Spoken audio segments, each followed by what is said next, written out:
Today we're making a Christmas Yule log.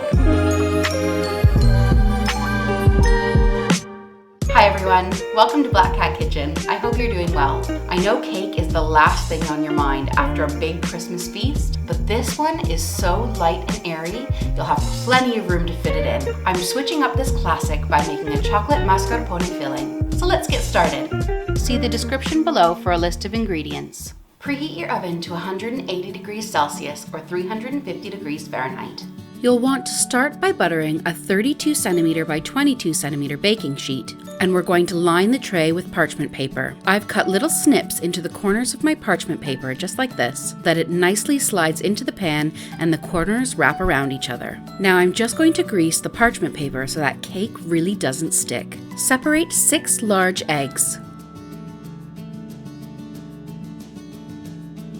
Into our egg yolks goes 150 grams of castor or superfine sugar. We're going to whisk this together until it's got some air in it. It will be nice and creamy and becomes a pale yellow color. Once it's smooth and pale and leaves a ribbon, it's ready for the other additions. Sift in 50 grams of cocoa powder and add 1 teaspoon of vanilla. Stir that to combine and you should have a nice thick chocolatey paste. Gently start whisking your egg whites so you break up the proteins. Once it starts to loosen, you can turn up the speed. If you're doing this by hand, I'd recommend chilling your egg whites and your bowl because that will help them whip up faster. You'll want a nice firm peak. Add a spoonful of your egg whites to the chocolate mix. With this first addition, you can be a little bit more rough. You'll want to be sure to use a metal spoon. The reason is a metal spoon has a finer edge than a spatula or a wooden spoon. This helps you not break down any egg whites so we have a nice fluffy batter. Now we'll add half of the rest of our egg whites. To fold, you'll cut down the middle of your bowl and swirl your spoon around over and over again until it's fully combined. Be very gentle here. Once all of your egg whites are combined, pour it into the pan we prepared earlier. Gently spread out your mix across the pan and into our oven for about 15 to 20 minutes. While our cake is baking, we'll get started on our whipped ganache frosting. Into our mixing bowl goes 200 grams of chopped dark chocolate.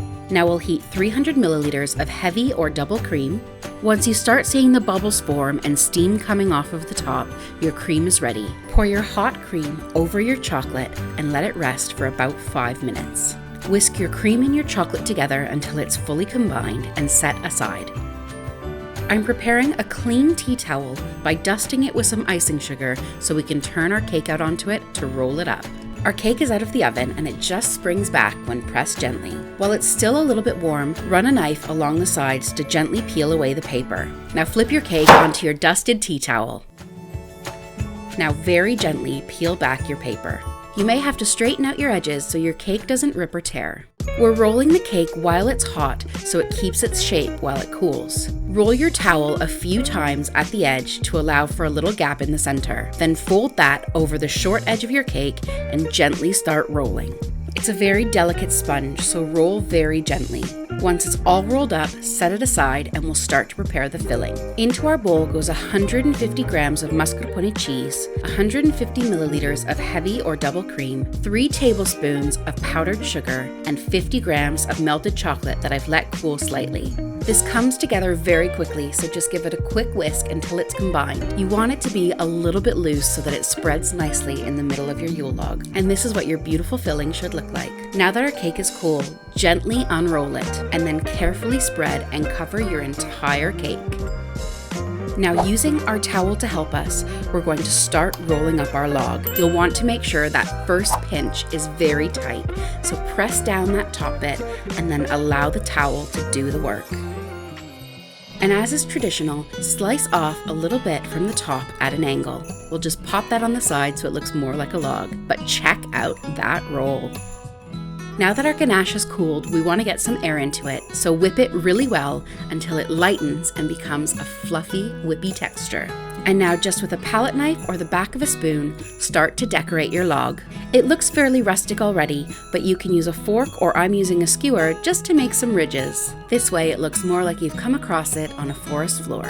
I'm going to pop on a few sugared cranberries, which are just a few frozen cranberries rolled in sugar while they defrost, and a few sprigs of rosemary to look like holly. And last but not least, a dusting of snow or icing sugar.